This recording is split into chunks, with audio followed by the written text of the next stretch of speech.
Okay, think about this for a second. How on earth can you be qualified for something you've never done? It's a catch-22. You won't put yourself out there. You never try for fear of failure, so you never grow to the next level. When it comes to the Sundance opportunity, I absolutely wasn't a caterer, but I had worked with and managed caterers as vendors for years, and I knew what would be involved. I had connections and resources and enough skill with research and planning to get myself the rest of the way there. I wasn't faking it because it never occurred to me that I wouldn't be able to figure it out if I needed to.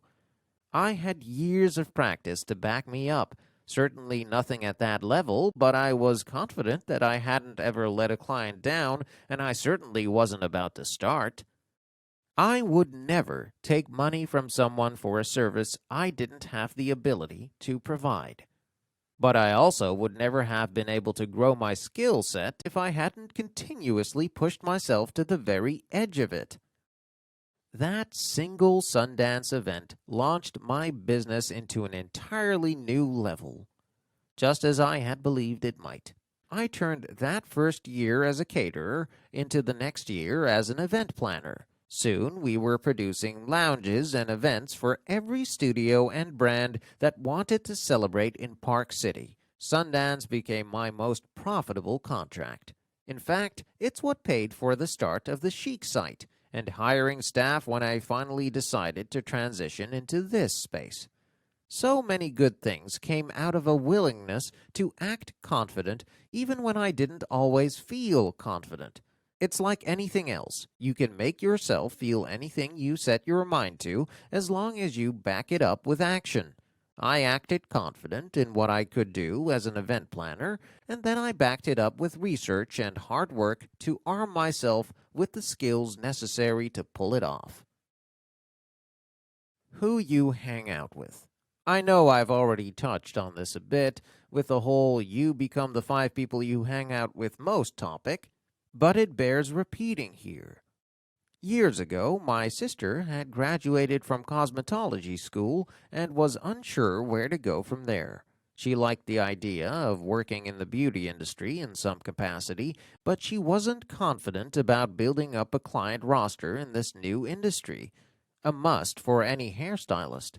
She tried several different assistant jobs at salons, and while she liked interacting with the people, she was still struggling to find her footing. As fate would have it, an acquaintance of mine sent out an email with a job description she was looking to fill. The acquaintance owned a spa and they needed a manager. They'd tried several different people in the role, but nobody seemed to be a good fit. I read through the description, and with every passing line item, I got more and more excited. I immediately forwarded it to Mel. "You should totally apply for this job," I scream-texted her.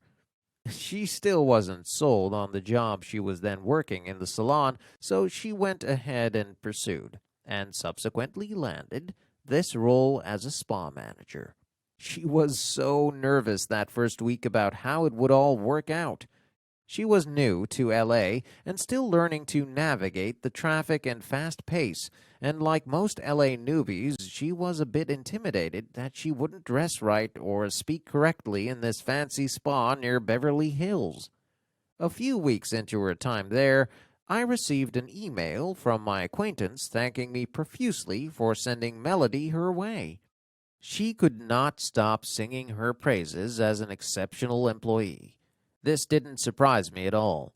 I knew that my sister was smart and gracious, and I knew she was an incredibly hard worker.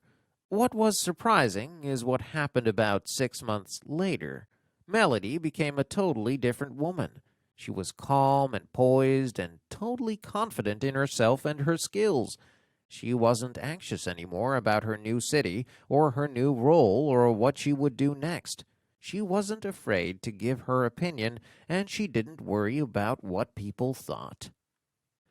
I remember saying to Dave, "Have you noticed how great Mel is doing? I wonder what caused such a big shift." A few weeks later, I went to the spa she worked at to get a facial, and it hit me. Melody went from being at a school filled with young people who were unsure about where they were going or how they'd make a career to working for a successful business filled with, wait for it, confident women. All day long, she interacted with coworkers who were at the height of their professions. They had to be to work at a place like this. All day long, she helped clients who were successful in life and in business. They had to be to afford a place like this. Without even trying to or being aware of it, she'd absorbed their confidence like osmosis. You want to be more confident? Hang out with people who are. I know that confidence isn't often described as a learned behavior, but I truly believe it's a skill you can learn like any other. Be mindful of the people you hang out with, the words you use, and the way you present yourself to the world around you.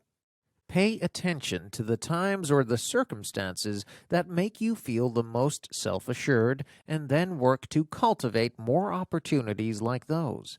This shift in perception, particularly for any of you who are in business, can be truly life-changing.